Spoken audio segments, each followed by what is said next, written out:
Овој All-Star надпревар покажа колку Карпош има потенцијал и колку младите луѓе ја сакаат кошарката, колку таа е развиена во основните училишта и јас само можам да им честитам дека жолтите ги победија плавите, односно дека победи спортот во општина Карпош.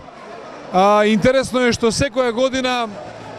надпреварот завршува само со 1 поен разлика за оној што е подобар и овој пат така беше 44-43